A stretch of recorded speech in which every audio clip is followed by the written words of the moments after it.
할렐루야. 지난 시간에 이어서 맺자, 이게 아주 설교가 길어져 가지고 제가 오늘도 또 이거 못 끝낼 것 같아요. 그래서 하여튼 요한계시록도 좀 기다리고 있는데 해야 할 일도 많은데, 자, 여러분, 각 사람에게 성령을 나타내시는 것은 유익하게 하기 위함이라고 그랬어요. 성령을 우리에게 나타낸다 그랬거든요. 성령이 우리에게 오면 성령은 바깥으로 나타나요. 우리가 씨앗을 심으면 씨앗이 썩어져서 나중에 순이 나오고 생명이 나오지 않습니까? 그와 같이 하나님의 영이 각 사람에게 이렇게 들어가게 되면 성령이 나타나요, 우리 속에. 근데 그 성령은 여러분을 절대로 해롭게 하는 게 아니라 유익하게 하시는 거예요. 유익하게. 할렐루야. 근데 이 성령은 내 의지대로 나타나는 게 아니고, 성령님이 그 고린도전서 12장 11절에 보면 각 사람에게 성령의 뜻대로 능력을 나누어 줘요. 여기 보면 이 모든 일은 같은 한 성령이 행하는데 각 사람에게 나누어 준다. 그의 뜻대로, 성령의 뜻대로 각 사람에게 은사를 나눠준다는 거예요. 지혜의 은사도 주시고, 지식의 은사도 주시고, 믿음의 은사도 주시고, 또 능력 행함의 은사도 주시고, 또 병 고치는 치료의 은사도 주시고, 또 예언의 은사도 주시고, 방언의 은사도 주시고, 이렇게 하나님께서 은사를 주는데 각 사람에게 성령은 나타나거든요. 나타나는데 각 사람에게 이 성령의 열매가 맺어지는 그 은사를 주는 것은 하나님 나 이거 주세요, 나 이거 주세요 해서 주는 게 아니고 성령님의 의지에 의해서, 성령의 뜻에 의해서 각 사람에게 나눠주는 거예요.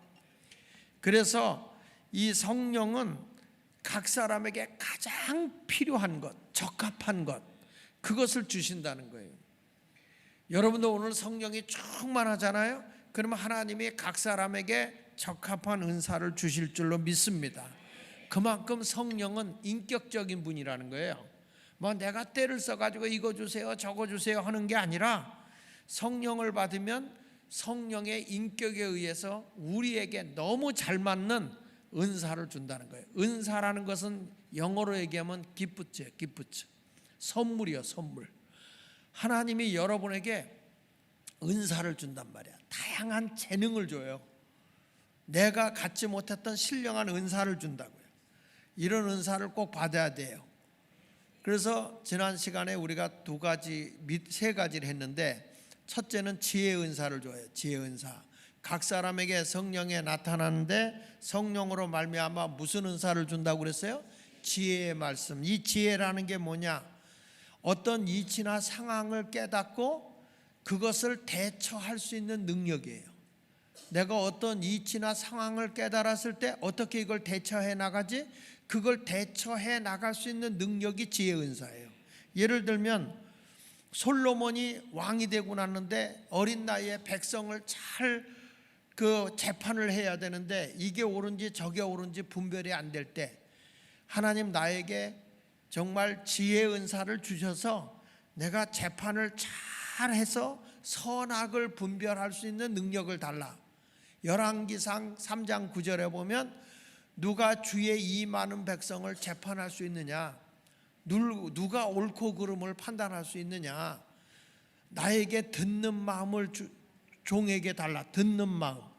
그러니까 다른 사람이 얘기를 할 때 저게 거짓인지 저게 참인지 이것을 알아들을 수 있는, 분별해낼 수 있는 마음을 나에게 주사 주의 백성을 재판하여 선악을 분별하게 해달라. 그 상황에 잘 대처해서 판단할 수 있는 능력을 달라. 그러니까 여러분, 우리가 어떤 이치나 상황을 깨닫고 그것을 현명하게 대처해가는 능력, 현명하게 대처해내는 능력이 지혜의 말씀이에요. 근데 이것도 하나님 앞에 달라고 우리가 구하면 하나님의 뜻에 맞춰서 주겠죠. 할렐루야. 그뿐 아니라 여러분, 요셉이라는 사람도 보세요. 앞으로 이 애굽이라는 나라에 7년 동안 풍년이 들고 풍년이 지난 후에 7년 후에 흉년이 들 거라는 걸 알잖아요. 그걸 아는 순간에 그 상황을 파악을 했어요. 그러니까 어떻게 현명하게 대처해야 되느냐, 그 대처하는 능력을 요셉은 알아요. 그래서 뭐라고 하냐면 아주 지혜로운 자, 총명한 자를 택하여서 풍년 들었을 때 20%씩 세금을 더 걷어서 7년 흉년을 대비하도록 하라는 요셉의 제안을 듣는 순간 이 애굽의 왕 뭐라고 얘기합니까? 바로가 우리가 어디서 이와 같이 하나님의 지혜를 얻은 자를 얻을 수 있겠느냐? 내가 그대보다 높은 것은 보호자만 높을 뿐이고 모든 실권을 너에게 주노니 네가 7년 풍년과 7년 흉년을 잘 대처하기를 바란다. 이게 여러분 사람을 잘 쓰는 것도 중요한 거고요, 그런 것을 깨닫는 지혜 은사를 받는 것도 중요하다 이거야. 그래서 여러분들도 오늘 기도하면서 성령이 내게 임하여 나타남의 역사가 있게 하여 주시사 그 어떤 이치나 상황에 내가 그걸 깨달았으면 아주 현명하게 내가 대처할 수 있는 그런 능력을 하나님 나에게 주십시오. 기도하는 사람 실패함이 없을 줄로 믿습니다. 그리고 지식의 은사, 이건 지식은 이게 뭐냐면 분별의 은사인데 고린도서 12장 8절 하반절에 보니까 성령을 따라 지식의 말씀을, 여러분 이거는 뭐냐면 성경에 이게 나와요.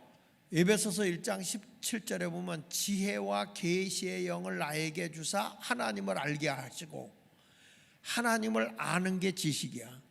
우리는 세상의 어떤 지식, 영어를 많이 알고 한자를 많이 알고 세상의 어떤 학문을 내가 깊이 아는 것을 지식이라고 하지만 하나님의 관점에서는 하나님을 알아가는 게 지식이라고.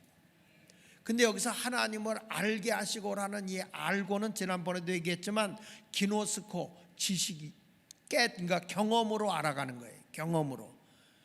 여러분들도 많은 경험을 가지면요, 어떤 사람이 어떤 일을 당했을 때 아 저건 어떻게 해결해야 되는 거다 다 알아. 뭐가 있으면요? 경험이 있으면. 그래서 경험, 여기서 하나님을 알게 하시고 그 말은 하나님을 통해서 우리가 경험하는 지식이에요. 난 여러분들이 그런 것이 간증뿐만이 아니라 다른 사람까지 일깨워주는 지식의 은사가 있기를 예수 이름으로 축원합니다. 그러니까 여러분 보세요. 하나님의 예수님도 딱 지식의 은사가 있으니까 나다나엘이 올 때 뭐라 그래요? 너의 속에는 간사함이 없는 걸 내가 안다. 어떻게 나를 아시죠? 너 뽕나무 밑에 있을 때부터 내가 다 봤다. 이미 이 나다나엘이라는 사람을 뽕나무 밑에 있을 때 예수님은 그를 다 경험한 거야. 경험해서 저 사람이 어떤 사람인 걸 알고 있는 거예요.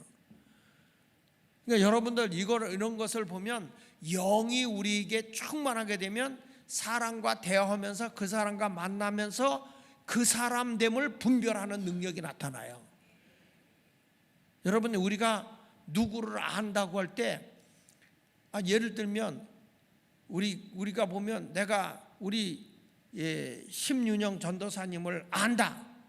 아는데 그냥 이렇게 객관적으로 아는 거지 내가 저 전도사님하고 살아보질 않았는데 실질적으로는 몰라요. 살아봐. 나는 제 아내를 잘 알거든. 근데도 몰라요. 그 속에 뭐가 들어앉았는지 무슨 생각을 하고 있는지 모르겠어요. 육체적으로 느끼고 사는 거는 알 수 있을지 모르지만 사실은 그 속까지도 몰라요. 그렇다고 우리 집사람이 나에 대해서 아냐? 다 알아요. 나는. 근데 나는 제 아내를 모르겠어요. 여러분 우리가 살면서 하나님의 지혜를 통해서 사람을 볼 때 아, 저 사람은 간사함이 없구나, 진실하구나, 이런 것을 경험을 통해서 알게 되고요.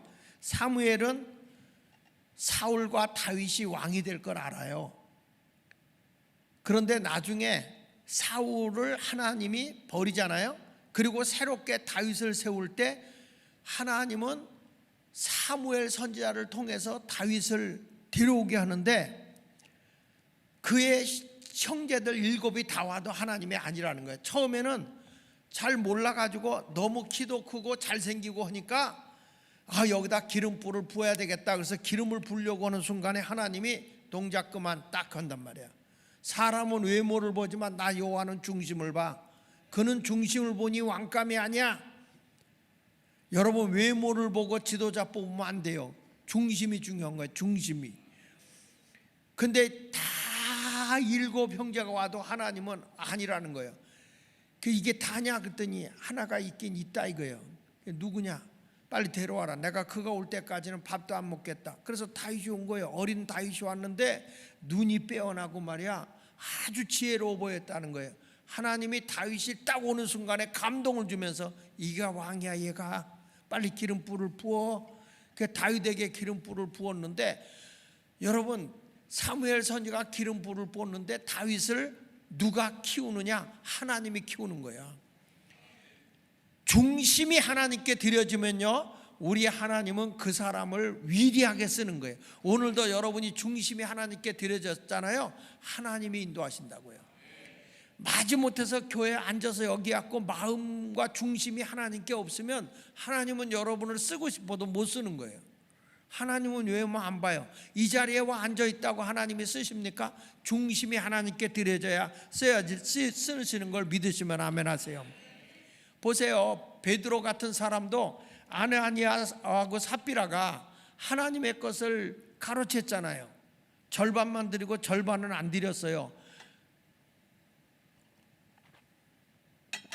그럼에도 자기는 전부를 드렸다고 얘기를 해요. 전부를 안 드려서 저주받은 게 아니고요, 자기가 하나님 앞에 약속할 때 전부를 드린다고 하나님께 약속을 했다고. 그리고 막상 드리려고 하니까 아까운 거예요. 그래서 절반을 숨겨놨거든요. 그래서 베드로가 한 얘기예요. 내가 가지고 있을 때 내 것이 아니더냐? 그럼 나는 하나님 앞에 절반만 드리겠습니다. 그러면 되는데 다 드린다고 해놓고 나서 거짓부렁으로 이게 다냐? 다예요. 이건 벌써 하나님을 속이는 거잖아요. 성별해놓고. 그래서 두 부부가 세상을 뜬 거예요. 아유, 몽땅 안 드리면 죽네. 그게 아니고 하나님 앞에 서원을 하고 하나님을 거짓되게 해서는 안 된다는 거예요. 그거에 대해서 베드로가 알고 두 사람이 세상을 뜬 내용이 나오잖아요. 그런데 희한하게 초대교회는 더 부흥돼. 여러분, 만약에 우리 교회 와서 누가 전 재산을 안 들여가지고 둘이 부부가 죽었대 그래 보세요. 교회 안 와요. 그 교회가 다 죽었다야. 그 교회 안 오잖아. 근데 초대교회는 더 많이 오는 거야. 왜 그럴까요? 하나님의 역사하심이 그래요. 우리 어렸을 때만 해도 교회에서는요, 그 목사님들이 신앙생활을 잘못하는 사람들, 하나님의 교회를 좀 어지럽히는 사람들은 교회에서 그렇게 징벌을 했어요. 처벌을 했다고. 그래가지고 막 교회에서 기도도 못하게 하고 교회 안내위원도 안 시키고 그랬어요. 1년 뭐 이렇게. 그러면 교회가 여기만 있어 딴 데 가지 이러지 않았어요. 하나님 앞에 무릎 꿇고 회개했다고. 그때만 해도. 요즘에는요, 예수 그렇게 믿으면 1년 동안 징계, 아무것도 안 돼. 그러면 교회가 막 예수 말 계획만 있냐? 옆에 봐가라야. 옆에 가봐라. 또 교회도 있다. 그래가지고 아무데나 막 가요. 제가 단양에 집회를 갔을 때 보니까 단양교회에서 하도 장로님이 막 그냥 교인들 붙잡고 멱살 붙잡고 싸우고, 어느 날은 목사님을 올라타가지고 목사님까지 때렸어, 장로가. 그래가지고 그 교회에서 징계를 했어요. 징계를 해가지고 처벌을 하니까 이분이 처벌받자마자 그 옆에가 무슨 교회가 있냐면 단양제일교회가 있어. 단양제일교회로 가니까 또 단양제일교회에서 얼른 받아줘. 이게 이런 게 돼서는 안 된단 말이에요. 하나님 앞에 우리가 바로 서야 되는 거예요. 하나님 앞에. 믿습니까? 자, 그래서 이렇게 하나님을 우리가 알고 또 잘못했을 때 그의 잘못을 이렇게 딱 집어내는 게 있어요. 이게 무슨 은사냐면 지식의 은사야. 지식의 말씀의 은사. 말씀으로 잘 분별해낼 수 있는 능력이 있거든요. 근데 성도들도 이렇게 만나서 얘기를 해보면 그거 알게 되거든요.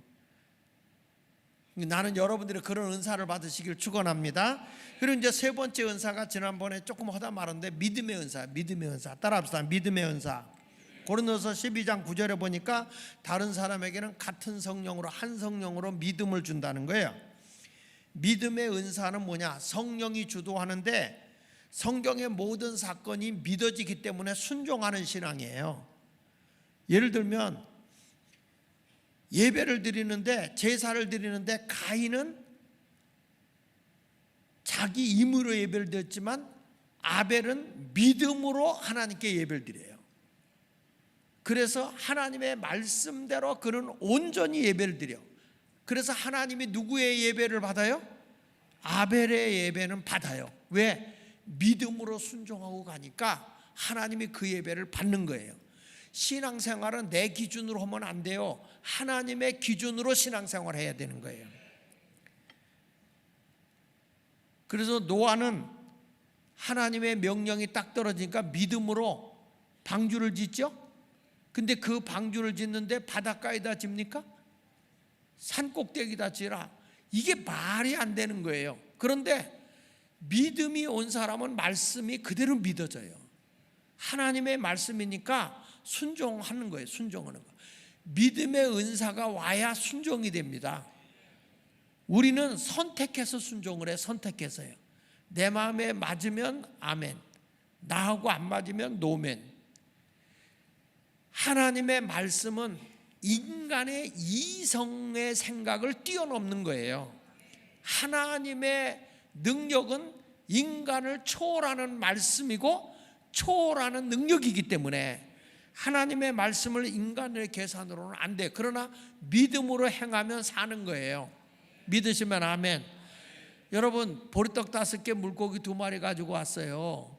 그런데 안드레가 이런 얘기를 해요. 이것 가지고 뭐가 도움이 되겠습니까? 보리떡 5개 물고기 2마리 가지고 무슨 도움이 되겠습니까? 그랬어요. 그런데 빌립이라는 사람은 아예 안 된다고 생각하고 그냥 포기했지만, 안드레라는 사람은 보리떡 5개 물고기 2마리 어린아이가 가지고 있는 걸 구해다가 예수님에게 드려요. 그러니까 예수님이 이거면 됐다. 다 자리에 사람들을 50씩 다 자리에 앉혀라. 그래 앉혀놓고 예수님이 하늘으로 축사하시고 난 뒤에 이거 띄어다가 줘라. 믿음이 없는 사람들 같으면 이렇게 말했을 거예요. 예수님 그거 누구 코에 붙여요? 그냥 예수님이라 잡수고 떨어져요. 그럴 텐데 제자들에게 나눠주면서 저 무리들에게 나눠주라는 거예요. 갖다 주고 오면 또 있고 갖다 주고 오면 또 있고. 그래서 모두가 배불리 먹고 얼마가 남았다? 어린아이와 여자를 뺀 5,000명이 먹고도 12광주나 남았다고 하는 거는, 이게 어린아이와 여자까지 포함하면 성서학자들 얘기 보면 약 2만여 명이에요. 2만여 명. 2만여 명이 그 시대에 모여서 배불리 먹고 12광주리가 남았다. 이거는요, 여러분이 의심하면 안 돼. 믿어야 돼. 하나님의 역사는 믿어져야 될 줄로 믿습니다. 이렇게 이 믿음의 은사가 오면 하나님의 말씀이 믿어지게 되고 그걸 순종하게 되는 거예요. 그래서 여러분들이 엘리야가 낙심하고 있을 때 까마귀가 먹을 걸 물어다 줬죠? 이게 믿어져야 돼. 무슨 까마귀가 먹을 걸 물어다 줘? 무슨 떡과 고기를 갖다 줬다고 그래? 지가 먹지? 아니에요. 믿어야 되는 거야. 하나님의 말씀은. 아니, 다니엘이 사자굴에 들어갔을 때 사자가 안 잡아먹었어요. 그리고 그의 친구 셋, 사드락 메삭 아벳느고는 풀무불 속에 넣는데도 안 탔어요. 여러분, 이 말씀이 믿어져야 돼. 이게 은사야, 은사. 성경에 대해서 의심이 생기지 않고 말씀이 그냥 믿어지면서 순종이 나타나면 이게 은사예요, 은사예요. 여러분, 그런 은사가 있기를 축원합니다. 요나가 물고기 뱃속에 들어갔는데 안 죽고 나왔어? 물고기가 해변가에 가서 또 토해냈어? 여러분, 이게 성경이에요. 성경은 인간의 이성을 초월하는 거예요. 그래서 믿음은 뭐냐? 하나님 크기의 믿음을 가져야 돼. 따라합시다. 하나님 크기의 믿음. 다시, 하나님 크기의 믿음. 그러니까 전부 다 믿음이라는 걸 내 생각의 카테고리 안에, 울타리 안에다가 딱 가둬놓으니까 믿음이 안 커지는 거예요. 믿음은 내 생각과 내 마음의 경험의 기준에다가 딱 가둬놓고, 이게 어떻게 돼? 내 이성적 생각 안에다 가둬놓으니까 불가능한 거예요. 하나님의 믿음의 크기는 인간의 이성을 뛰어넘어요. 하나님은 어마어마하신 분이잖아요. 이러한 엄청난 역사를 우리가 믿어지는 것이 은혜인 걸 믿으시면 아멘 하세요. 그러니까 보세요. 믿음의 은사라는 게 얼마나 위대하냐면, 우리 영국의 조지 뮬러 목사님 아시잖아요. 이 목사님이 믿음의 은사를 받아요. 이분이 어느 날 성경을 읽습니다. 그런데 이분이 늘 고민하는 게 뭐였냐면, 전쟁으로 인해 가지고 폐허가 돼서 고아들이 그렇게 많고, 그리고 고아들이 너무 많다 보니까 지역에 쓰리꾼도 많고 막 강도 지르는 사람도 많고 도둑 지르는 사람도 많단 말이죠. 그래서 어떻게 하면 이 고아들을 모아서 내가 케어하고 돌보면서 이들을 잘 교육을 시켜서 좋은 일꾼으로 이 사람들을 키워낼까, 사람들을 키워낼까, 이걸 꿈을 가진 거예요. 이거를. 그런데 어느 날 고민이 많죠. 이들을 키워내려고 하니까 고아이들을 데려오면 당장 숙소도 있어야 되고 저들에게 먹을 것도 교육비도 다 이거를 부담을 해야 되는데 어디서 그게 되냐 이 말이야. 그래서 고민하면서 성경을 읽는데, 성경의 시편 68편 5절이 갑자기 말씀이 살아서 자기 가슴에 확 들어오는 거예요. 그게 뭐냐? 그의 거룩한 처소에 계신 하나님은 고아의 아버지시며.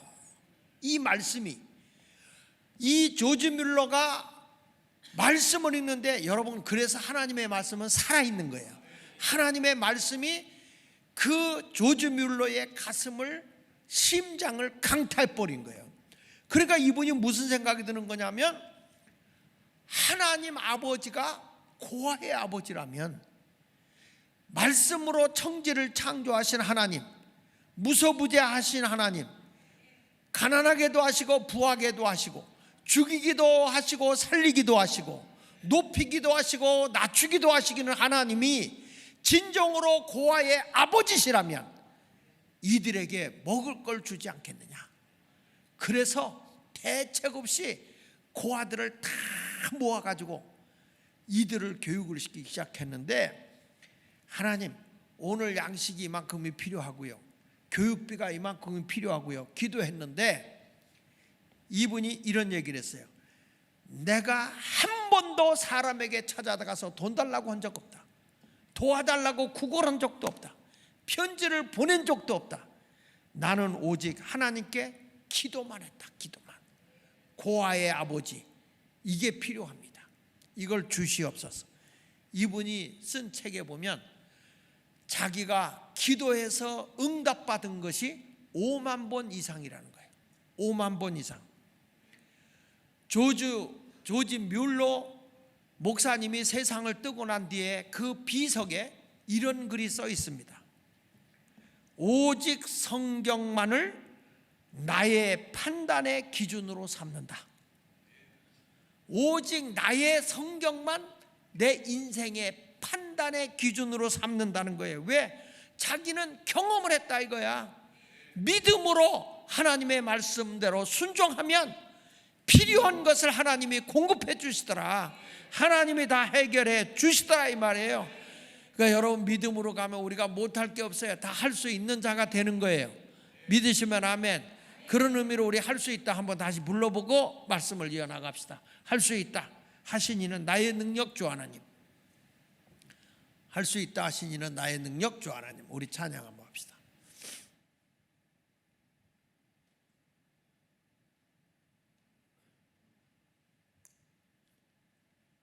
없어?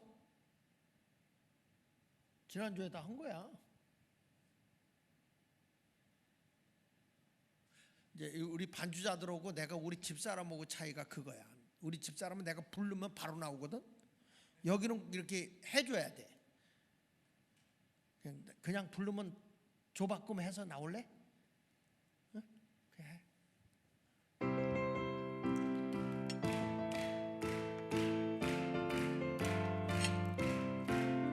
할 수 있다 하시니 나의 능력 주 하나님 의심 말라 하시고 물결을 하시네. 할 수 있다 하신 주 할 수 있다 하신 주 믿음만이 능력이라 하시네. 믿음만이 능력이라 하시네.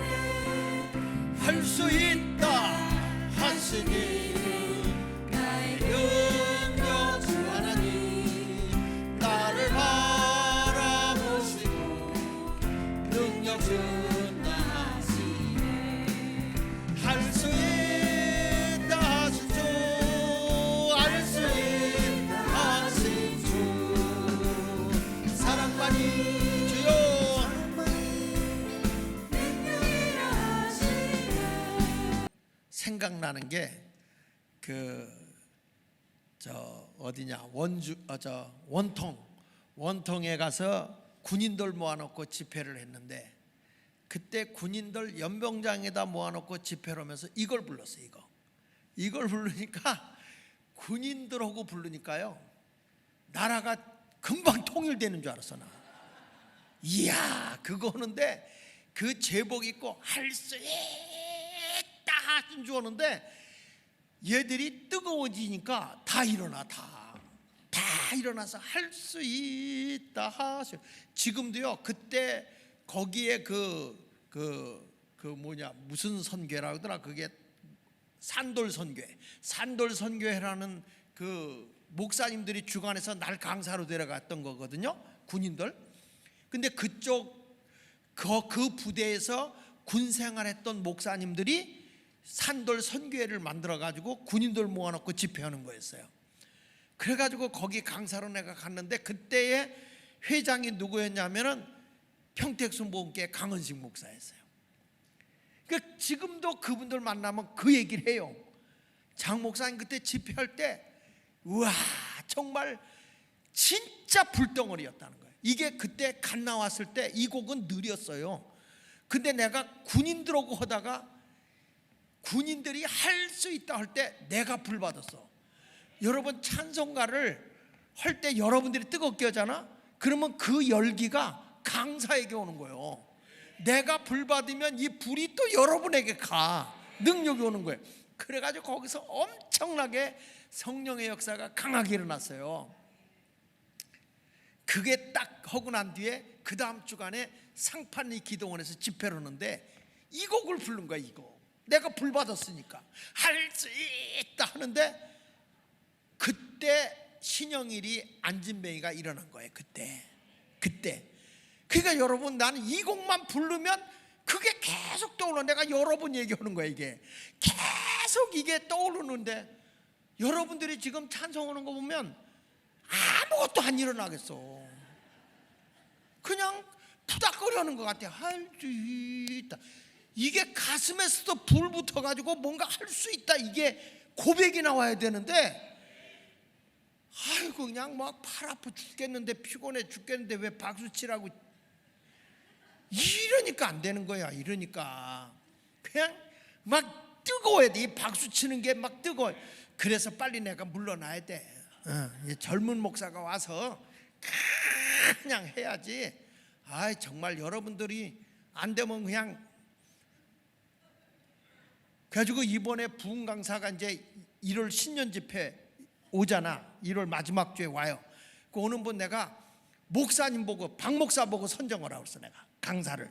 그랬더니 젊은 목사로 모이는데 이번 그 교회는 대학생들이 3천여 명 모인대.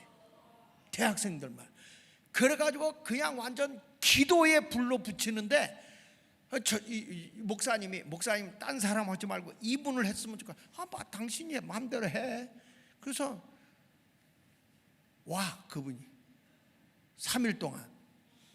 그러니까 와서 우리 애들고 뭐 와서 다 뒤집어져야 돼. 이제는 왜냐, 나도 늙으니까 같이 늙어서 맘먹어요. 여러분들이 그냥 쳐져 버려. 안 돼. 이제 영적으로 확 붙어야지 뭔가 일어나는 거지. 내가 그래서 얘기하는 거야, 박 목사한테. 빨리 나를 밟고라도 네가 올라서야 된다. 그래서 내가 오늘도 그런 얘기했어요. 그런 목사님들하고 자꾸 관계를 가져야 된다. 그래야 그분들과 함께 영적으로 한국교회를 깨우는 데로 나가게 된다는 거예요.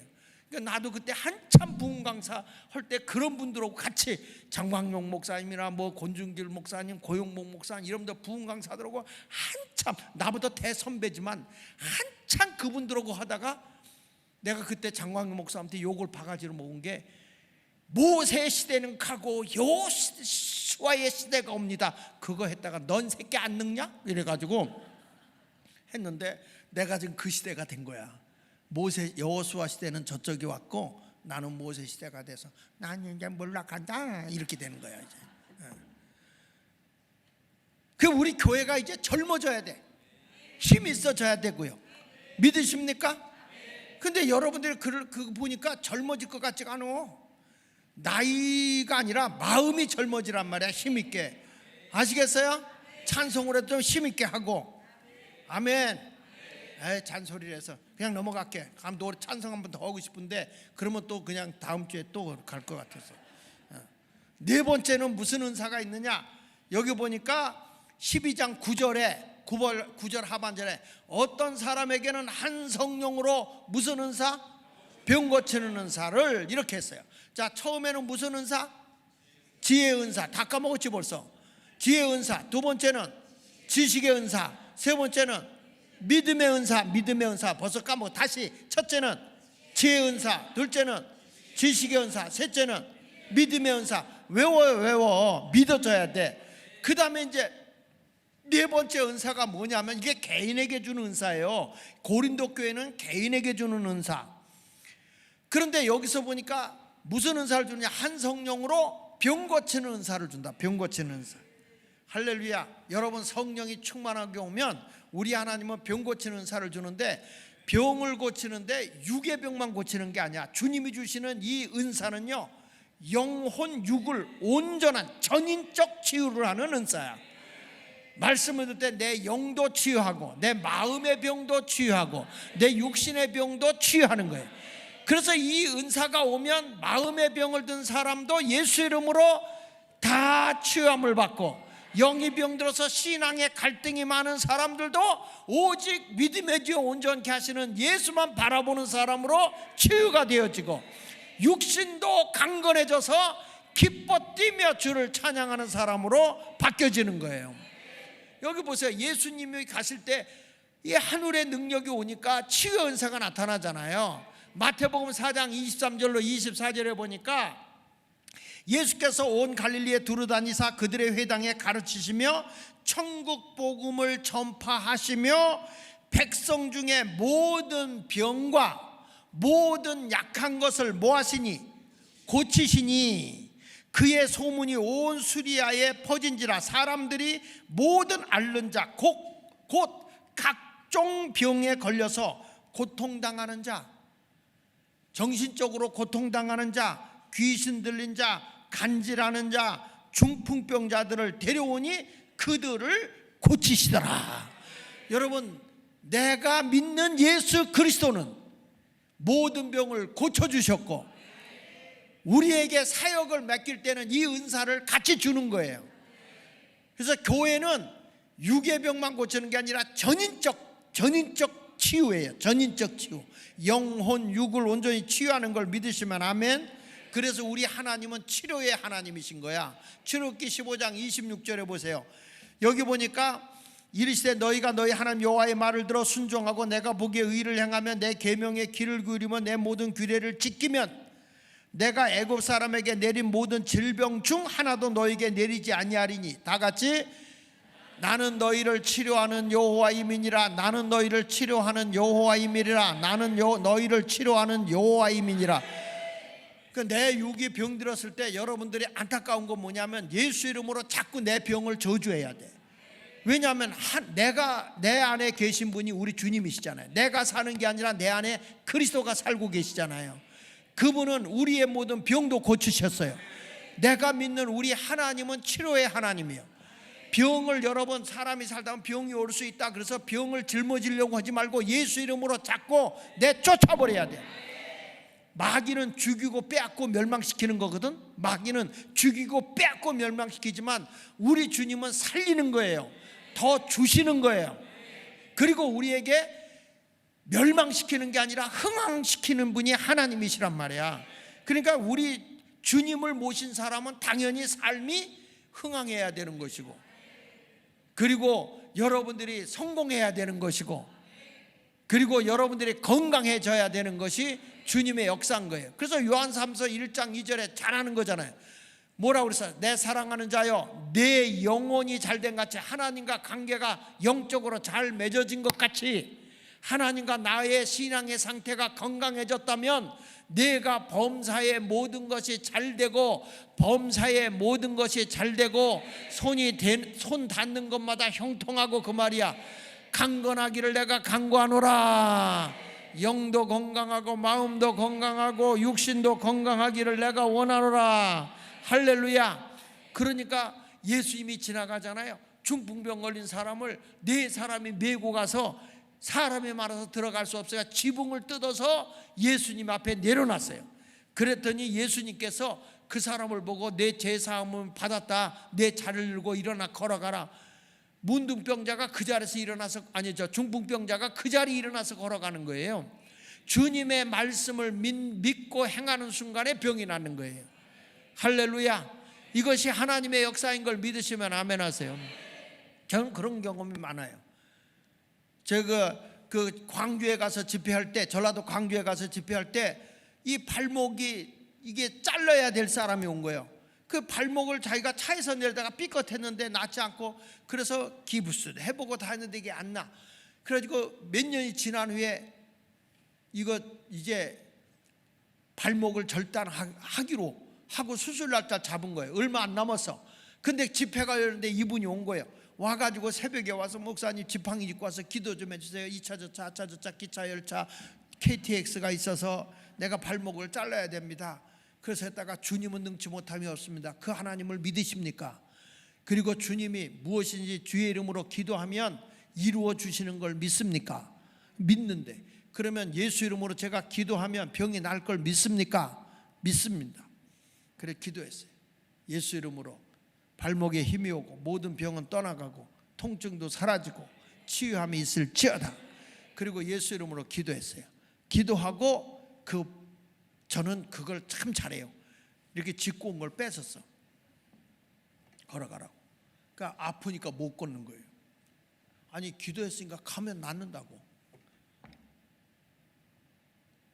그리고 내가 안 줬더니 이분이 짚고 깨져갔는데 나중에요, 계단에 이렇게 짚고 갔다가 무릎으로 귀다시피 했다는 거예요.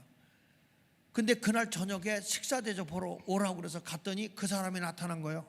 알고 보니까 남편이 의사야. 그런데 의사라도 못 고쳐. 근데 누가 고쳤어요? 이 사람이 다 나가지고 그냥 그 식당에서 들고 뛰는 거야. 하나님의 역사 그런 거예요. 불가능함을 하나님은 가능하다고 했잖아요. 동두천 제일교회 집회했을 때 암으로, 간암으로 다 죽어가고 복수 차가지고 죽어가는 사람, 예수 이름으로 기도하고 나서 교회 청소해라.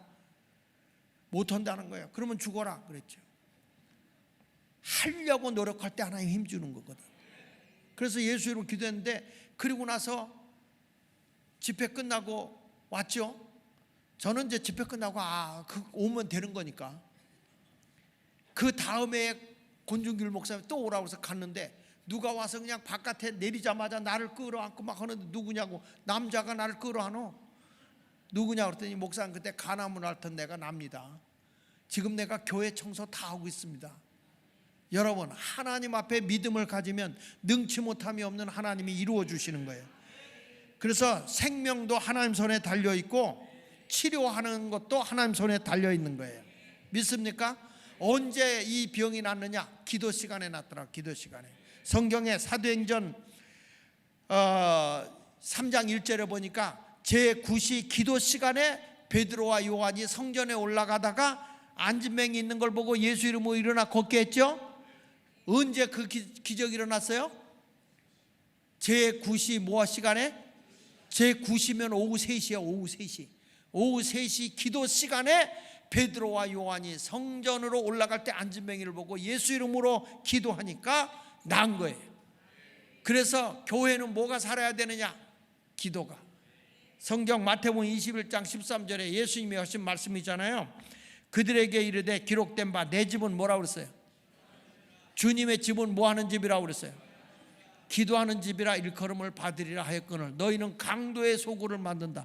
기도가 없으면 마귀가 들끓는다는 거예요. 여러분들이 신앙생활하면서 기도가 살면 교회가 산단 말이에요. 할렐루야. 근데 우리 박태호 목사님 제일 먼저 올 때 기도 많이 하는 목사라 내가 모신 거예요. 그리고 아주 기도 열심히 하니까 기도 외에는, 그래서 제가 얘기했어요. 중등부도 고등부도 청년부도 다 살려면, 주일학교도 살려고 하면 교사들, 담당자들, 디렉터들 기도에 인도 많이 해라. 산길로도 가고 엄청난 기도 운동해라. 젊은 사람이니까 이제 맘 놓고 해라. 그동안에 나 때 농떼이 많이 부렸지. 우리 개척하면서 초창기 때 우리 산기도 얼마나 많이 다녔어요.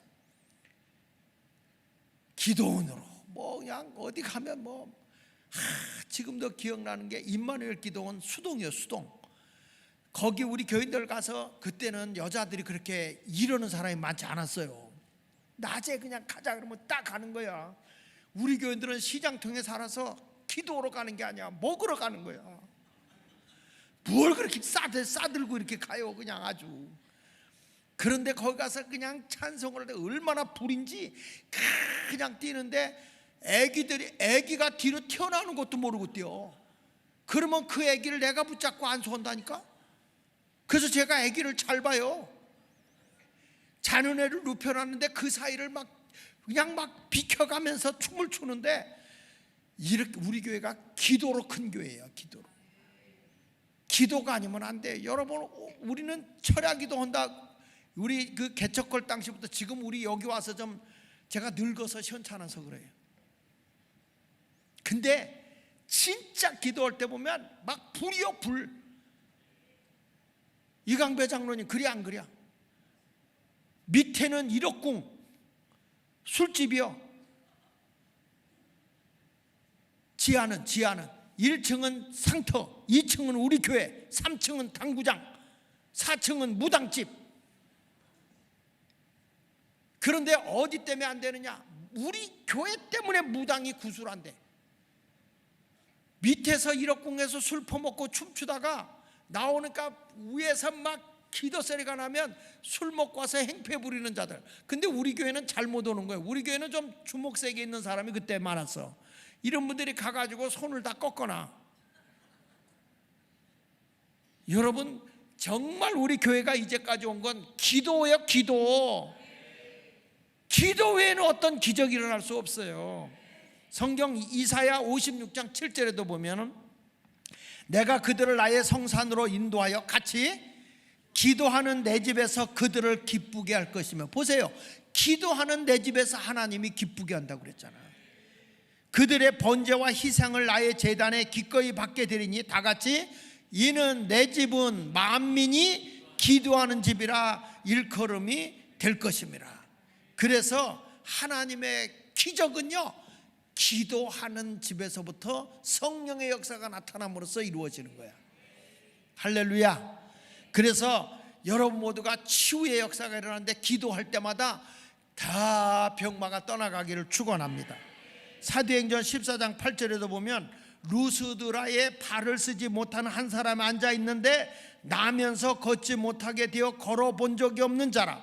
바울이 말하는 것을 듣거늘 바울이 기도의 사람이잖아요. 바울이 말씀을 증거하는데 그를 듣거늘 바울이 주목하여 구원받을 만한 믿음이 그에게 있는 것을 보고 큰 소리로 이르되 네 발로 바로 일어서라 하니 그 사람이 일어나 걷는지라. 여러분, 기도하고 예수 이름을 명하면 내 안에 계신 주님의 능력이 저들에게 나타나서 변화가 일어나고 병든 자가 예수 이름으로 낫게 됨을 믿습니다. 요즘에 목사님이 신방 가면서 박 목사님이 가서 그냥 뜨겁게 기도를 해주는데 막 하나님의 역사심이 나타나는 거야. 이 신방 받아요. 여러분 집에 가서 예수 이름으로 다 어둠의 영을 쫓아버려야 돼. 그래야 가정이 평안해지고 우환과 질고가 다 없어지는 거예요. 불신의 영이 예수 이름으로 떠나가는 거예요. 믿습니까? 보세요. 얼마나 사모하냐면 사도행전 5장 15절로 16절에 보면 베드로가 지나갈 때 사람들이 말이야 그림자라도 덮이길 바란 거야. 보세요. 심지어 병든 사람을 메고 거리에 나가 침대와 요 위에 누이고 베드로가 지날 때 혹 그의 그림자라도 누구에게 덮일까 바라고 예루살렘 부근에 수많은 사람들도 모여 병든 사람과 더러운 귀신에게 괴로움을 받는 사람을 데리고 와서 다 같이 다 나음을 얻으니라. 베드로가 기도의 사람이거든요. 예수님에게 배웠잖아요. 시험에 들지 않게 깨어있어 기도하라. 아멘이에요? 베드로가 성령 받고 오순절 마가다락방에서 기도하고 성령 받고 하나님의 역사에 이 치유의 영이 임한 거예요. 그러니까 지나가는데 사람들이 말이야 그 많은 사람을 안수할 수가 없으니까 베드로가 지나갈 때 그림자만 덮여도 우리의 병이 낫겠다는 믿음을 가지고 베드로가 지나가는데 햇볕이 일찍 비치면 그림자가 덮이는 저쪽에다 환자들을 다 놓는 거예요. 그런데 희한하게 베드로의 그림자가 덮이잖아? 병이 낫는 거예요. 이게 뭐냐면 하나님의 능력이 저들에게 전이가 돼요. 믿음으로 사모하잖아? 전이가 되는 거예요. 이런 역사가 일어나는 거예요, 여러분. 이 감기만 전염되는 게 아니라 성령의 능력도 전이가 된다니까. 그래가지고 이 그림자만 덮여도 병이 되는 거예요. 그러니까 우리 사람들은 많이 모이고 다 안수할 수 없을 때 어떤 일이 일어난지 아십니까? 바울은 손수건이나 앞치마를 얹어도 병이 났잖아요. 그게 뭐냐면 임파테이션 한다는 거예요.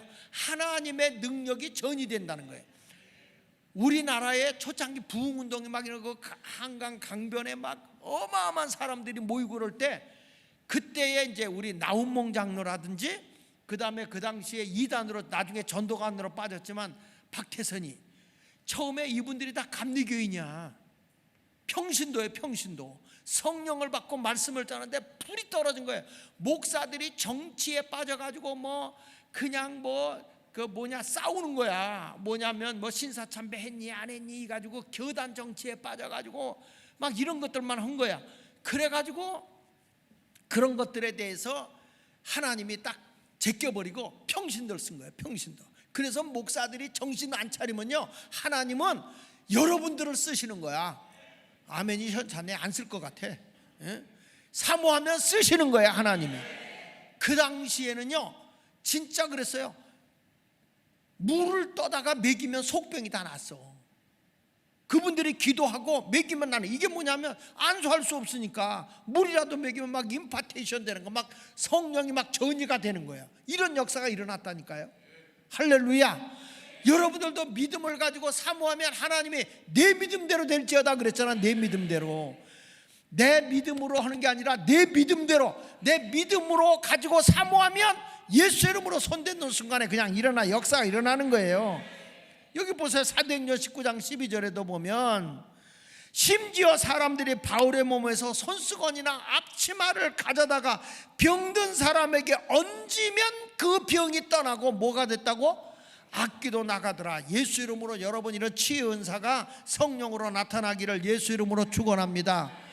12의 혈류병 여인 보세요. 기도 받았나요? 이 여인이 예수님의 옷자락에 손만 대도 낫겠다는 믿음이 왔어. 그 자기 믿음을 가지고 가서 예수님의 옷자락에 손을 댔는 순간에 혈류의 근원이 싹 났잖아요. 그러니까 예수님이 그거 알았어요. 누가 내 옷자락에 손댔느냐. 사람들이 여기 밀리고 밀쳐서 한두 명이 손댔습니까? 수없이 손댔는데 예수님은 능력이 전이된 걸 알아. 누구에게? 믿음의 사람에게.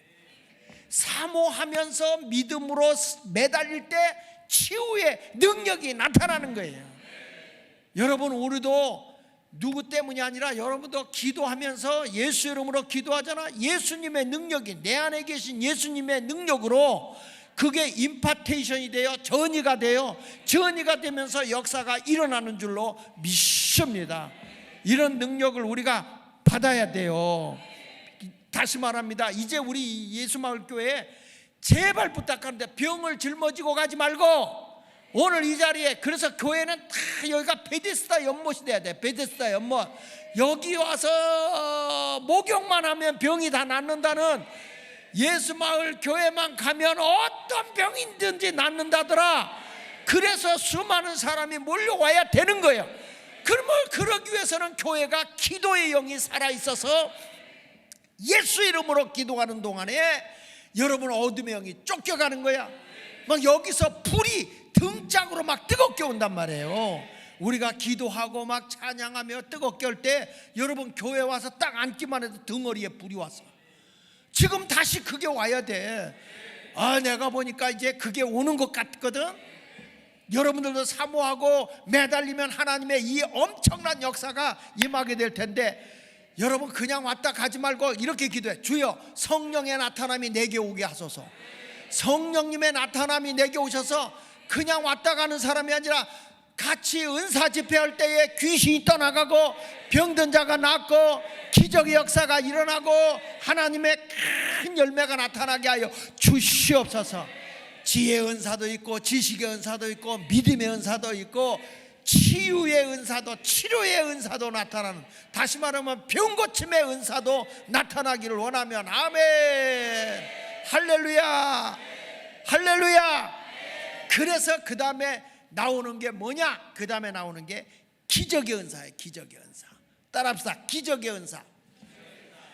이거 뭐냐? 사도행전 12장 10절, 고린도전서 12장 10절에 보니까 어떤 사람에게는 능력 행함을, 어떤 사람에게는 예언함을, 어떤 사람이 영을 분별함을, 다른 사람에게는 각종 바람을 주는데, 그런데 그 전에 보면 능력 행함을 이랬죠. 어떤 사람은 능력 행함을 그랬죠.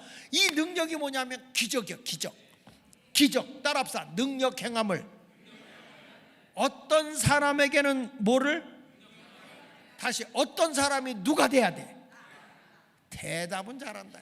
가슴을 다시, 어떤 사람에게는 능력 행함을, 어떤 사람이 누구요? 그걸 사모하면 된다. 그냥 마지못해서 억지로 나 이러지 말고 꼭 아멘입니까? 그러면 이게 뭐냐면 하나님의 능력이 초자연적으로 나타나게 하는 것을 능력행함이라고 그래. 하나님의 능력이 초자연적으로, 예를 들면 모세를 통해서 모세의 지팡이를 던지니까 지팡이가 뱀이 되죠.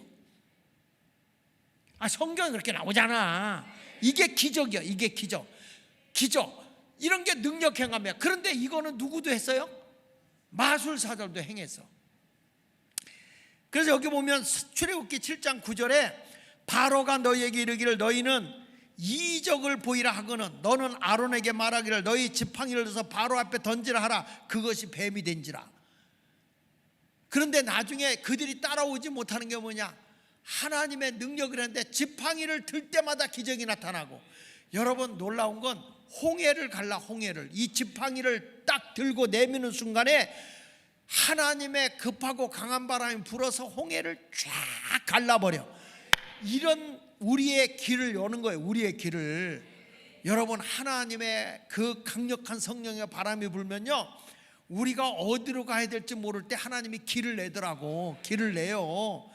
이스라엘 백성들에게 하나님이 이렇게 그냥 지팡이를 들고 땅을 치니까 땅에서 반석에서 샘이 터져 나오더라고. 샘이 터져 나와. 이게 하나님의 능력 행함이야. 능력 행함. 여러분, 우리도 주 예수 이름으로 기도할 때 능력 행함이 나타나야 할 줄 믿습니다. 엘리야가 엘리야가 비가 오지 않던 것에 비 오기를 기도하니까 3년 6개월 동안 가물었던 땅에 비가 오게 하잖아요. 그 기도가 이게 뭐냐면 능력 행함이에요. 능력 행함. 엘리야가 비만 오게 한 거 아니죠. 비가 오게 하기 전에 불이 떨어지게 했죠. 재물에다 불 떨어지게 했잖아요. 불이 내려오게 하셔서 그 불이 내려와요. 도저히 할 수 없는 일들이 하나님의 능력이 막 임하는 거야.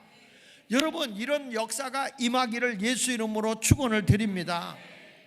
그뿐이 아니에요. 엘리사도 말이야, 그런 역사가 일어나고 나중에는 엘리야가 수넴 여인의 가정에 가서 먹을 걸 구하잖아요. 먹을 걸 구하고 거기서 기적을 행해. 그렇죠? 먹을 것이 흉년이 끝날 때까지 떨어지지 않았죠. 그러다가 그 집 애가 죽었어요. 그 집에 죽은 거를 엘리야가 가서 살렸어요. 이런 놀라운 역사가 일어나지 않습니까? 그뿐입니까? 엘리사도 똑같아요. 엘리사도 그 모든 것을 다 행하는 거야. 그냥 하나님의 능력이 나타나게 하는 거야. 요단강이 물이 안 좋은 걸 물을 좋게 만들죠. 그렇죠? 뿐만 아니라 수넴 여인에게 가서 사르밧 여인의 가정에 가서 먹을 거를 엘리야를 구했는데 똑같이 이 여인은 수넴 여인의 가정에 가서 대접을 받아 엘리사가. 그러다가 그 집 애가 없는 걸 보고 기도해서 애를 낳게 했잖아요. 그리고 떠나간데 그 애가 죽었죠. 엘리사가 가서 눈은 눈, 코, 손은 손, 입은 입에 대고 기도하기를 했더니 재채기가 터져나오면서 그 아이가 살아났잖아요.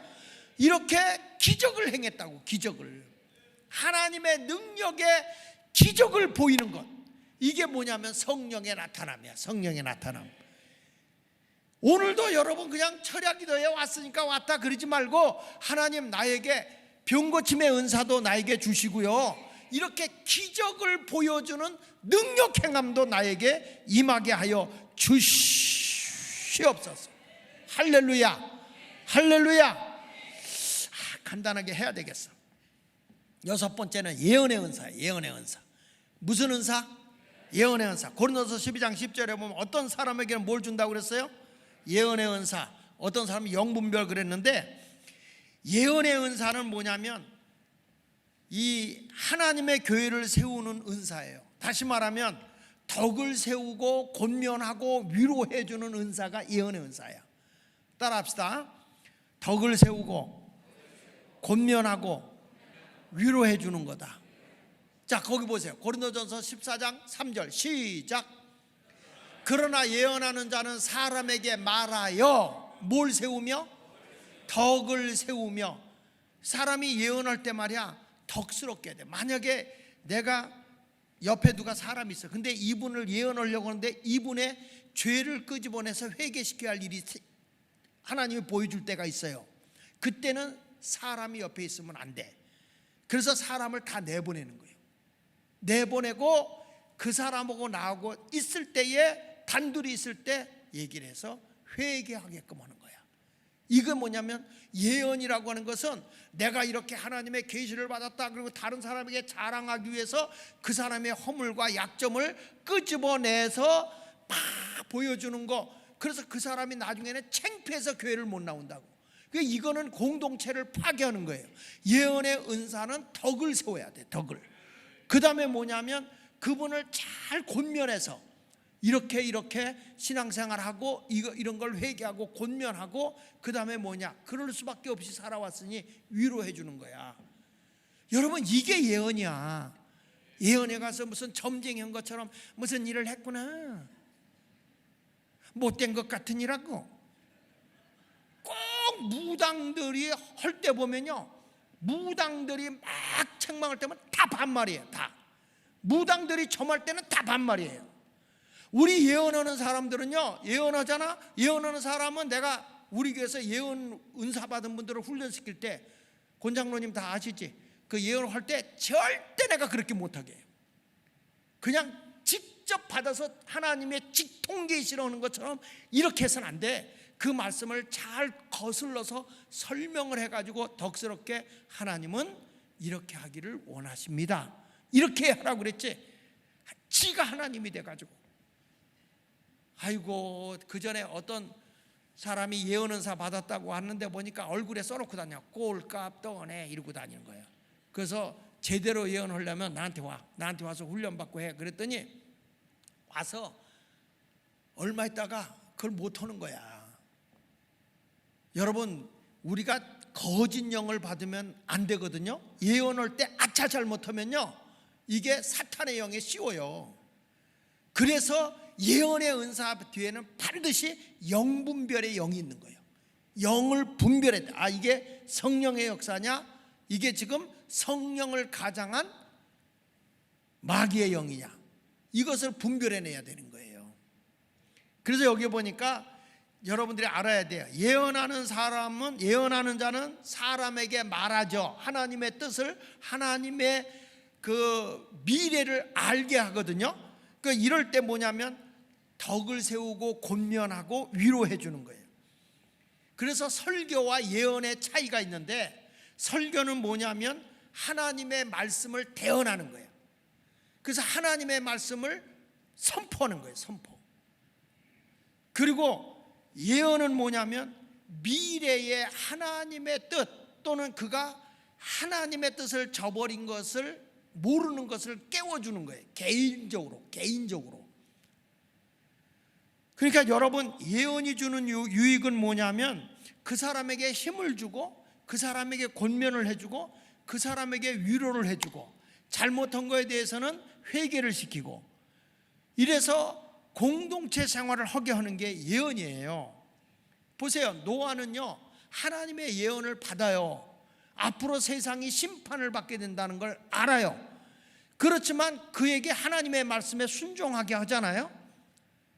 이런 것을 우리가 보면서 예언의 은사는 하나님의 뜻을 풀어서 일깨워 줄 때는 그게 대언이 되고, 하나님 말씀을 풀어줄 때는, 그리고 우리가 기도하다가 은사로 그 사람의 개인적인 비밀이나 개인적인 어떤 그 뜻을 알게 될 때는 그것을 앞날에 대해서 이야기를 해줄 때는 위로와 권면과 힘이 되도록 해줘야 된다. 아시겠어요? 자꾸 그분을 절망시키는 얘기하면 안 돼. 소망에 대한 이야기를 해줘야 돼요. 그리고 미리 말씀하지만 예언의 은사는 바뀔 수가 있어요. 왜 그러냐? 내가 회개하면 하나님의 뜻이 바뀌어요. 예를 들면 히스기야 왕을 하나님이 침상에서 못 내려오게 한다고 그랬잖아요. 이제 너 끝났다, 이사야 선지자를 보내잖아요. 근데 히스기야 왕이 회개해야 안 해요? 회개했을 때 하나님이 그를 살려줘요, 죽여요? 살려주잖아요. 그러니까 우리가 아무리 하나님이 이렇다 해도 그것이 뜻이 바뀌는 거예요. 자, 요나가 니느웨 성이 멸망한다고 외쳤죠. 그런데 그들이 회개하니까 하나님 멸망시켜요, 안 시켜요? 안 시키는 거야. 그러니까 개별적인 예언이라고 하는 것은 뜻이 바뀔 수가 있기 때문에 그분이 회개하는 순간에 바뀌는 거예요. 이것은 무슨 점쟁이처럼 넌 앞으로 이렇게 된다, 이게 아니요. 그러니까 그분에게 위로하고 권면하고 힘을 주고 소망을 주기 위해서 주어지는 게 예언이에요. 할렐루야. 그래서 제가 우리 교회 예언의 은사 받은 사람들을 혼자서 하지 못하게 두세 사람이 증참하게 하는 거고, 그리고 그 예언을 받은 사람을 불러다 놓고 제가 철야 때 다 그거 원고 갖고 있어? 잃어버렸지? 그거 다 훈련을 시켜서 예언을 하게 하는 거예요. 그래야 잘못되지 않는 거예요. 덕을, 그러니까 어디서 은혜 받았다 그러고 자기 멋대로 예언을 해버리니까 교회를 붕괴시키는 거예요. 그래서 예언의 은사는 언제나 교회의 덕을 세워야 돼요. 그리고 교회 공동체를 자꾸 모으는 것이 돼야지 헤쳐놓는 게 돼서는 안 되는 것입니다. 예언 은사를 받은 사람은, 다시 말해요, 권면하고 위로하고 힘을 주기 때문에 항상 예언의 은사를 받은 사람은, 따라합시다, 사랑의 열매를 맺어야 된다. 네, 사랑의 열매를 맺어야 돼. 사랑이 없는 은사는 틀림없이 그 사람을 정죄하고 비판을 해요. 우리가 영적으로 기도하다가 그 사람의 영안이 열려서 알게 되면 그것을, 아유 저 사람은 저렇게 더러워, 이런 죄를 보면서 이렇게 말하면 그거는 예언의 은사를 하나님이 걷어가게 돼 있어요. 마귀의 영에 딱 잡히는 거예요.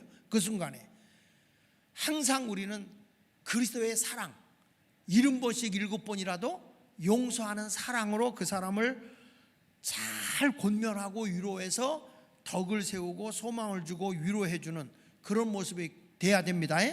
그래서 예언의 은사는 혼자 하라고 그랬어? 서너 명이 증참하라고 그랬어요? 그럼요. 예언은 절대 혼자 하는 게 아니에요. 서너 명이 같이 증참을 해야 독선에 빠지질 않기 때문에. 근데 우리 교회 이렇게 수요일마다 이렇게 예언 은사 하는 분들의 기도를 받는데, 기도 받는 분들이 저한테 보고할 때 보면 특이하다는 거야. 따로따로 기도를 받았는데 기도가 똑같이 나온다는 거예요. 여러분, 이게 성령의 역사인 거야. 여러분 모두도 하나님 앞에 이런 영적인 은사까지를 잘 경험할 수 있는 성도가 되시기를 예수 이름으로 축원합니다. 자, 오늘까지 딱 끝낼게. 시간이 가도 5분만 더 할게. 따라합시다. 방언의 은사. 7번째. 다시 무슨 은사? 자, 얼마나 기억하는가 보자. 첫째, 지혜의 은사. 둘째, 지식의 은사. 셋째, 믿음의 은사. 넷째, 병 고치는 은사. 다섯째, 기적의 은사, 능력 행함의 은사. 그 다음에 여섯째, 예언의 은사. 7번째가 방언의 은사예요. 방언에는 3가지 방언이 있어요. 하나는 따라합시다. 대물방언. 대물방언은 이게 어거스틴이 한 방언인데, 자연과 또는 짐승과 대화하는 것이, 그런 영적으로 교통하는 것이 대물방언이에요. 자연과도 대화해요. 짐승과도 대화해요. 물론 여러분 요즘에 개들과 대화하는 사람도 있죠. 이렇게 보고서 개가 지금 어떤 마음이다, 어떤 상태다, 이거 하는 거 못 봤어요? 봤죠? 그거는 그런 거 혹은 달라. 그런 거 혹은 달라. 그거 하면 안 돼. 그러니까 성령이 오면, 어거스틴 같은 사람은 자연이나 짐승, 새 이런 것들과 대화의 은사가 있는데, 이것을 이룬 사람이 누구냐면 성 프란시스예요. 성 프란시스. 성 프란시스 같은 사람은 새와 끊임없이 대화를 했고요. 여러분, 짐승하고 대화한 사람이 누구죠? 발람 선지자. 낙타와 대화를 했죠.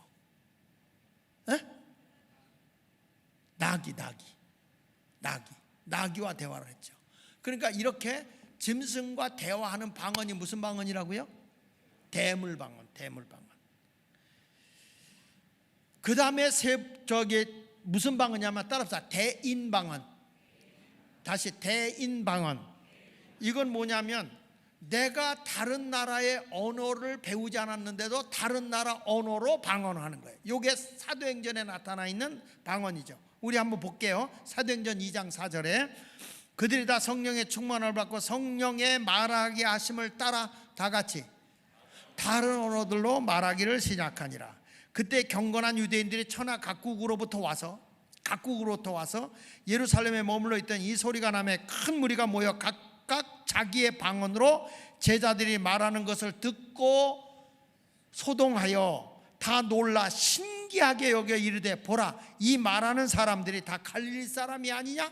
저 시골 촌뜨기가 아니냐? 그런데 우리 각 사람이 난 곳 방언을 듣게 되는 것이 어찌미냐? 각 나라의 말을 하게 됨이 이게 무슨 어찌 된 것이냐? 이렇게 말하는 거예요. 이게 무슨 방언이라고요? 대인방언. 그 다음에 이제 우리가 하는, 지금 일반적으로 지금 많이 하는 방언이 뭐냐면 따라합시다. 대신방언. 크게 하세요. 대신방언. 하나님만 알아듣는 영적인 기도예요. 영적인 기도. 다시.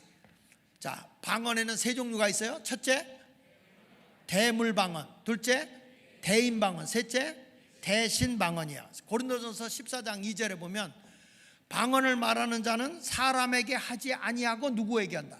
하나님께 하나니 이는 알아듣는 자가 없고 영으로 비밀을 말하는 거예요. 영으로. 그래서 여러분이 처음에는 방언이 우또또또 따따또또 하는 것 같아요. 똑같은 것 같은데 방언이 다릅니다. 내가 날마다 랄랄랄랄랄랄라 하는 것 같은데 영으로 통하는 건 달라요.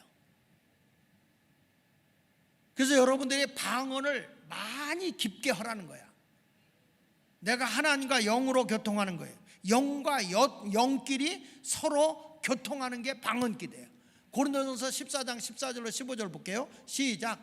내가 만일 방언으로 기도하면 나의 영이 기도하는 거다. 내 영과 하나님의 영이 기도하는 거다. 그래서 나의 마음은 뭐라고 했어요? 열매. 그러니까 보세요. 왜냐하면 내가 방언으로 기도하면 내 마음을 하나님께 드리지를 못해요. 그렇죠? 그래서 처음에 기도할 때 처음부터 방언 기도하지 말고 내 마음에 내 중심에 있는 거 구할 걸 구하라고. 구하고 나서 하나님 앞에 내가 더 이상 기도가 하고 없을 때 영끼리 통하게 방언으로 기도하란 말이야. 방언으로. 여러분 이런 거는 영적인 세계를 알아야 돼. 알아야 돼요. 목사님 내가 기도하는데 이게 진짜인지 아닌지 모르겠어. 그냥 해버려. 왜? 여러분 아기가요 맘마 그래도 엄마가 배고픈 거 다 알아. 맘마 달래는가 보다. 저 달래는가 보다. 여러분 우리가 하나님 앞에 기도를 하세요. 자꾸 의심하지 말고 영으로 그냥 기도해 보세요. 나오는 대로 그냥 하나님께 맡기고 해보세요. 아시겠어요? 처음에 서툴르지만 나중에 영이 가는 거예요. 그래서 보십시다. 15절에 시작. 그러면 어떻게 할까? 내가 영으로 기도하고 또 마음으로 기도하며 내가 영으로 찬송하고 또는 마음으로 찬송하리라. 그래서 방언은 개인적인 거예요. 개인적인 거. 그래서 기도할 때는 다른 사람에게 유익함을 주지 못해. 어떤 분은 기도를 하는데 자기는 신령하다고 영어로 기도한다고 하면서 식사 기도하는 데 가서 방언으로 기도해. 이거 덕스러워 안 돼. 이건 안 되는 거예요. 그래가지고 방언으로 기도 밥상에 들고 오 테테테테테테테테테테테 침 뱉은 걸 누가 먹냐? 여러분 우리가 영으로 기도하고 마음으로 기도하고 영으로 찬송하고 마음으로 찬송하는데 고린도서 14장 39절을 보세요. 시작. 그런즉 내 형제들아 예언하기를 사모하며 방언하기를 금하지 말라. 그러니까 여러분 예언도 많이 구하세요. 예언도 굉장히 우리가 다른 사람을 일깨우고 신앙의 공동체로 불러들이는 데는 굉장히 중요한 거예요. 이것도 아시겠어요? 그리고 우리 예언의 은사 받은 분들이 지금 몇 사람만 하지 말고 기독군들을 모아서 그 은사가 계속 전이가 되도록 해줘야 돼. 끝나면 안 돼. 자기들 선에서 끝나. 나만 신령하고 저 사람들은 그냥 신령 안 해도 되는 거야? 그런 것들을 자꾸 키워야 돼. 은사자들을 자꾸 개발하고 키워줘야 되는 거야. 아시겠어요? 할렐루야. 근데 이게 예언하면서 자꾸 점쟁이 식으로 가니까 그러니까 다른 교회에서는 못하게 하거든요. 근데 예언을 제대로 잘 배우면 굉장히 덕스러워요. 아셨죠? 그리고 방언기도 해야 돼 안 해야 돼? 해야 돼. 영으로 깊이 기도해야 돼. 먼저 처음부터 방언하지 말고 내 마음을 토해서 기도하고 또 찬송도 하고. 그 찬송할 때 어떤 사람 방언으로 찬송하는 것도 많아요. 참 아름답습니다. 방언으로 찬송하는 거 아름다워요. 근데 요거는 개인에게 유익을 주기 때문에 누구 있을 때 하지 말고 없을 때, 그러니까 개인 기도로 할 때는 막 통성으로 기도할 땐 괜찮은데 나 그 전에 신학교 다닐 때 한 나이 든 사람이 신학교를 왔는데 이분이 가드은혜를 받은 거야. 가드은혜를 받아가지고 물불을 못 가려. 그래서 그 수업 시간에 그 교수가 그 사람을 나이가 제일 많으니까 기도를 시켰어. 기도하라고. 냅다 방언으로 혼자 기도하고 앉았네. 근데 그런 걸 보면 제가 못 견뎌요. 그래가지고 그건 혼자 하는 거예요. 아무도 못 알아들어. 이 양반아 기도를 좀 제대로 해. 그랬더니 날 들어 사탄이래요. 근데 여러분 그 사람이 목회를 제대로 했겠어요? 못했어요. 왜냐하면 영적으로 지도를 제대로 받지 않으면 이런 일이 일어난다니까. 시간이 오래돼서 이걸로 끝. 다음 주는 요한계시로 넘어갈게요. 7가지 은사는 받읍시다. 할렐루야. 자.